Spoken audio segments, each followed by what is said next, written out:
I never really felt like we was out the game. So.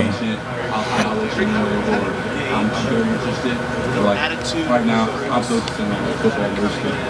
Like as they're considering schools when they visit Iowa State, is it different now than maybe a year or so, or 2 years ago? I did hear about the playoff.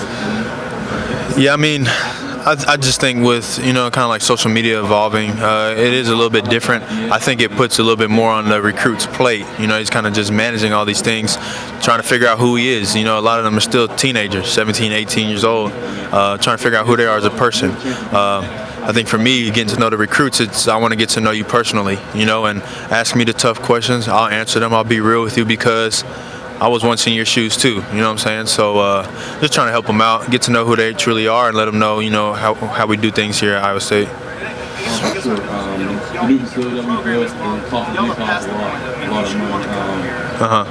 Are you saying? Yeah. Yeah. And I think, honestly, even prior we never had to sell ourselves. We always sold the people. We always sold the culture. It's never been about the wins and losses, and it was like that when the records weren't so good. And I think even now it still shouldn't be about the wins and losses, even if we're having some success.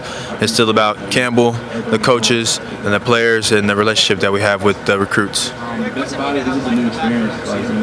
I mean, it's huge. Like Mike Rose is just such a solid player, big communicator, leader on the defense. So kind of solidifies that linebacker core.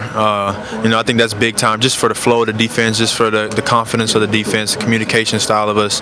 It's just an added bonus for what we got going on.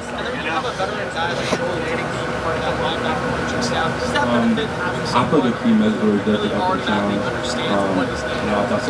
You said having who a part of the linebacker staff? Oh yeah. I think a lot of guys look to him for some wisdom, knowing that hey, he was in their shoes. And I think that's the thing that's so valuable in this sport, is talking to somebody who's been in your shoes, played your position, been exactly where you're at. And so obviously he's a great addition to that linebacker room, and the younger guys get to pick his brain.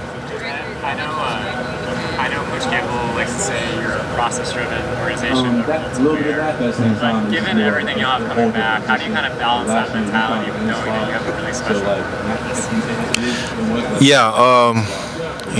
And I'm sure Campbell said it, I'm sure Bree said it, but we just don't really think about the outside stuff, the expectations, knowing that, okay, yeah, we had a good season, right? Same way you got to bounce back after a loss, you got to bounce back after a big win, you got to bounce back after a big season. So, let's say we end off with the Fiesta Bowl, right? We celebrate, enjoy that, come back January, we know it's time to get to work. It's a new team. Everything we did last year doesn't matter anymore, right? New team, new culture, we got a new chemistry, we got to mesh again. And so that's the focus is on that. The focus isn't on what we did last season or what people are saying we're going to do this year. It's the team, how can we be the best we can be?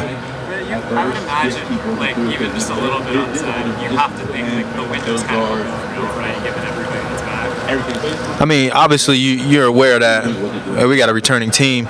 It's a great team ahead. But, honestly, the confidence level that I have in this year's team was the same confidence level I had in last year's team and the team before that, right? It's how can you mesh? And obviously you can talk about, we got X, Y, and Z returning, and to sit here and say, I didn't realize that, that'd be a fool to say that. You know that, but the idea is, as a team, how do we play? How do we move forward? You know what I'm saying? At what point in life did you realize that? I'm up for the challenge, of course.